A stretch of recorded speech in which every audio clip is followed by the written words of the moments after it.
Is Rolex actually better than Omega, or is it just Rolex's expert marketing team brainwashing us? Well, guys, this is an incredibly daunting question. I wasn't even sure how to address it, but I get it all the time. Why is Rolex better than Omega? Is Rolex better than Omega? And then the much rarer question, is Omega better than Rolex? Now, again, I wasn't even sure how to make this episode talking about this. I really had to think about it. Now, I know when I'm speechless, when I don't have something to say, you know it's got to get crazy. Usually I can't keep my freaking mouth shut. So here's what we're gonna do. We're gonna focus on Rolex and Omega separately, and then we're gonna see kind of what went wrong with Omega to have, you know, Rolex generally seen as being a higher tier than them. So without further ado, is Rolex actually better than Omega? It's 11:35 a.m. Let's get down to business.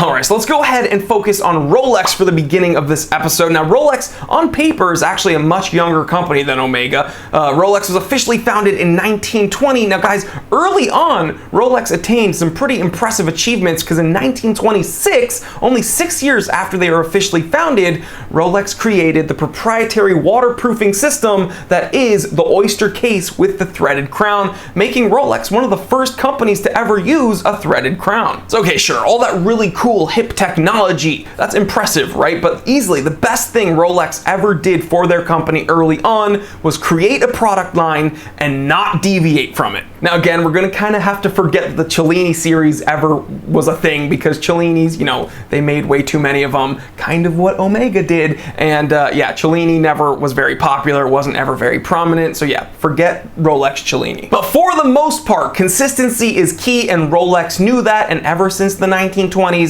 they've created a catalog, and they've been very stubborn, very rigid, and they have not deviated from their products, and the consumer base has rewarded them for it. Now, guys, to this day, 2019, people complain that Rolex, you know, is scared of trying new things. They're not risky enough. They don't want to deviate from their catalog, but Rolex is doing this deliberately. They know this fosters effective communication with their consumer base.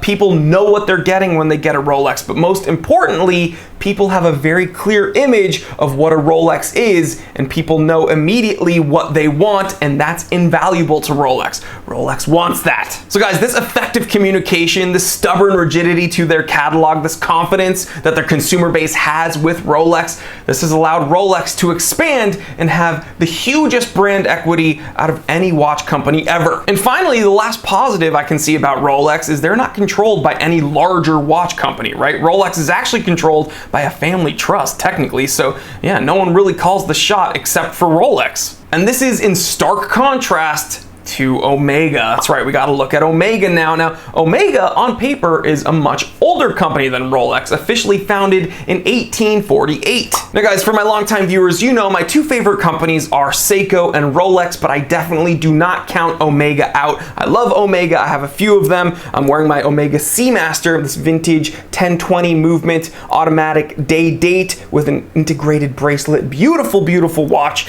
And let's see, I have my 25th anniversary Speedy Professional moon watch and an Omega Constellation quartz. Okay, I love Omega. But the simple fact is, Omega has made way too many watches throughout the years. They started in the 1800s, and they've been just churning out reference numbers ever since. Really obscure, random, confusing reference numbers. And the unfortunate thing is that this has done the exact opposite of what Rolex has done for their company. Again, people criticize Rolex for not being risky enough and not deviating from their main catalog. Well, guess what? Omega deviates from their catalog all the time, and no one really knows a lot about their different watches, right? People know about the Speedmaster, people know about the Seamaster, maybe people know about the Railmaster, but not really. So all these obscure reference numbers, some really cool watches throughout the years, people don't really know about. Again, a whole lot of reference numbers, a whole lot of variations, a whole lot of movements. It doesn't do well for Omega. And another big difference between Omega and Rolex is that Omega is controlled by Swatch Group,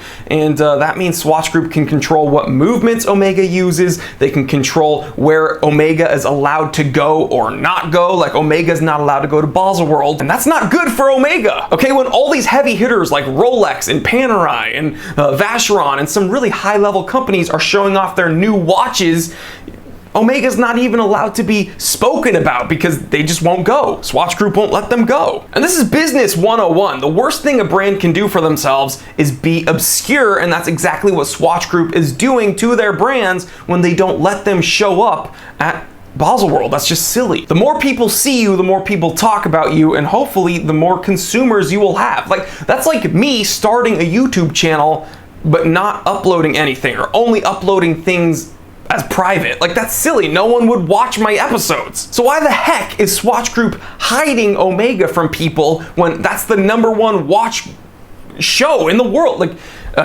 okay, you get my point. Let's move on. Another interesting thing that Omega's done brand-wise is they kind of always seem to be playing catch-up with Rolex. Like, some older generations, when they think James Bond, they think Rolex. In the novels and in the movies, James Bond wore, you know, some people either say it was an explorer, some people say it was a submariner. Definitely Sean Connery wore a submariner as James Bond, but then in the books, it says that it had maybe a numeral bezel, maybe it didn't. I don't remember. Some people say it was an Explorer, and then some people say it was a Submariner. Either way, it was definitely a Rolex sports watch. And then the younger generations will recall James Bond wearing an Omega Seamaster. But when I was really little and I didn't know much about watches, you know, I knew that James Bond wore a Rolex. So then when I heard about James Bond wearing an Omega Seamaster, and my dad kind of had to teach me the differences about them, I just figured the Omega was just a wannabe. It was a Rolex wannabe. Which, guys, don't, I know you guys are, Rolex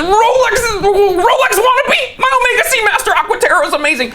Chill, okay, I know that now. I know that the Omega Seamaster is not a Rolex wannabe. I'm just saying there was a first, and then there is everything that comes after.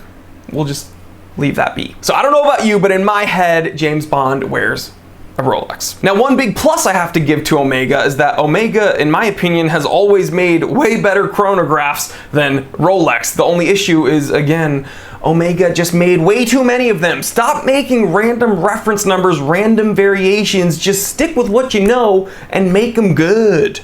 Make them good. Make them good. How do I start a YouTube channel? Make videos and make them good.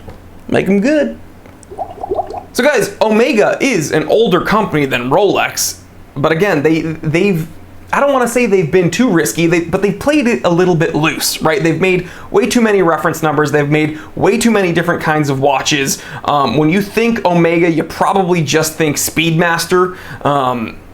They've deviated too much throughout the years. I think now they're doing a better push, kind of nipping the fat and kind of cleaning up their catalog. But I think, unfortunately, the damage has been done brand equity wise. Excuse me. I think the majority of people, when they think watch, they think Rolex. They don't necessarily think Omega, and for that reason, I think Omega is stuck playing catch up with Rolex. And yeah, I don't know. This should be a conversation for maybe a live stream. I'd like to hear what you guys think about this. Please, please, please leave me a comment. Who do you think is playing catch up with who? Or do you think that, you know, these two watch companies aren't comparable? That's fine too. Just leave me your opinion, because I want to learn from you as well. So leave me a comment. Why is Rolex better than Omega? Knowing what we know now. And who do you think is at fault, and where do you think they went wrong? Leave me a comment. I want to hear from you. So guys, I suppose this episode could have been a rant. I wanted to get it out on a Monday because two people over the weekend asked me this exact question, and I was like, okay, I just, that's two on top of the thousands of people who've asked me, and I didn't know what to say. So yeah, I just got it on film. I think Rolex did a better job staying stubborn and doing what they know and hammering it out and making them good. And then Omega, you know, they make incredible watches. I own numerous Omegas, but they've made a bit too much throughout the years, and they haven't kept it on the straight and narrow. So yeah. Again, please leave me a comment. I want to see your perspective. I want to hear your perspective, and we can talk about it in the comment section below. And guys, if you're new here, if this is your first time joining us here at the Time Teller channel, I want to say thank you so much for stopping by, but click that subscribe button. It takes 1 second and it helps me out a ton. And while you're at it, go ahead, click that little bell icon so you do not miss some heated discussions like this one today. Again, YouTube does a very bad job notifying my subscribers when I upload, and I upload Monday, Wednesday, Friday, and a live stream Q&A every Saturday, so you do not want to miss out. Like, comment, subscribe, share this with other watch enthusiasts, other people you think would enjoy this. I'm Jory Goodman, the Time Teller, and always remember, I didn't invent time, I just tell it. Real quick, if you enjoyed this episode, then do not worry, the fun doesn't need to stop here. Check out these recommended episodes that are going to be popping up on the screen anytime now. Also, take a moment, check out my brand new channel, the Time Away channel. It's where I talk about everything outside of the watch world, some of my other collections, some of my other hobbies. And if you're not interested in any of that, don't worry, just stay right here and I will see you right here. Because I never leave. I am trapped inside of this camera. Dab. You thought I was gonna turn off the camera, but I dabbed on you. Do it good. I'm going freaking crazy.